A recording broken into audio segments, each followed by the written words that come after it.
Match number 49 మన favourite మన ప్రియమైన ఐపీఎల్లో ఇవాళ Sunrisers Hyderabad home turf మీద పీబీకేఎస్ని కన్ఫ్రంట్ చేస్తుంది, ఎదురిస్తుంది.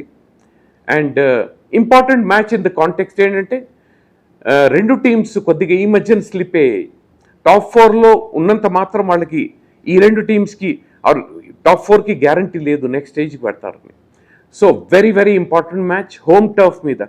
ఎందుకు హోమ్ టర్ఫ్ మీద ఇంపార్టెంట్ మ్యాచ్ అంటే అభిషేక్ శర్మ ఆ పిచ్ మీద రాణిస్తున్నాడు. Is one of the top 3 in the IPL. Henrik Larsson Godo is in the top 3 in the. So it is great news for. The problem is the bowling. Sunrisers Hyderabad ki bowling manchi total chesin tarvata kuda defend chese bowling anadi, bowling does not look their biggest strength at this point of time, and konni important catches kuda drop chestunaru.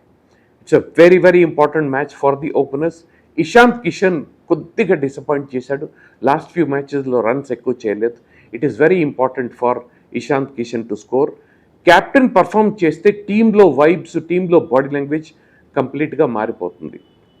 On the other hand Punjab super kings, the highlight of this IPL, వాళ్ళ performance చూడండి. ఎంత total చేసినా they are able to run down 264. That's the kind of form they are. వాళ్ళ openers Priyansh Arya and Prabh Simran top ఫామ్లో ఉన్నారు. వాళ్ళు కొట్టే shots చూడండి, క్రికెట్ షాట్స్ లాగా లేవు, గోల్ఫ్ షాట్స్ లాగా ఉన్నాయి. What fantastic batters. And then you know captain ఫామ్లో ఉండటం, ఇప్పుడే చెప్పాను, క్యాప్టెన్ ఫామ్లో ఉంటే ఒక టీంకి ఎంత మంచి జరుగుతుందన్నది మనకి పంజాబ్ సూపర్ కింగ్స్ టీంతో మనకు అర్థమవుతుంది. Shreyas Iyer is a fantastic batter. ఆయన క్యాప్టెన్సీలో తీసుకురావాలి, ఇండియన్ టీంలో తీసుకొచ్చేయాలన్న మాటలు మనకు మీడియాలో వినిపిస్తున్నాయి. అంత ఈజీ కాదు.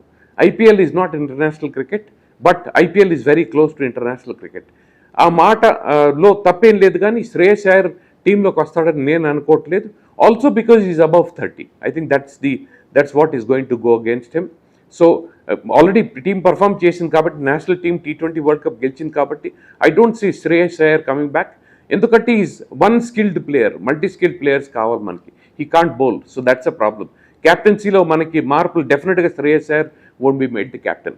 To come back to the match, ఇవాల్టి మ్యాచ్ గురించి మాట్లాడాలంటే ఈ పిచ్లో 250 చేయకపోతే సేఫ్టీ లేదు. యాక్చువల్లీ 250 చేసినా సేఫ్టీ లేదు.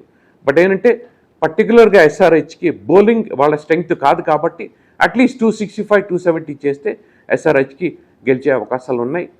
పంజాబ్ సూపర్ కింగ్స్ కొద్దిగా లాస్ట్ 2 మ్యాచెస్లో స్లిప్ అవుతున్నారు.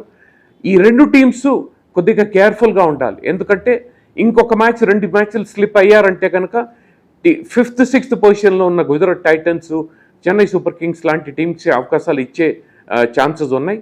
They must be careful. చిన్న మార్జిన్తో గెలిచిన అట్లీస్ట్ 2 of the 4 మ్యాచెస్ గెలవాలి.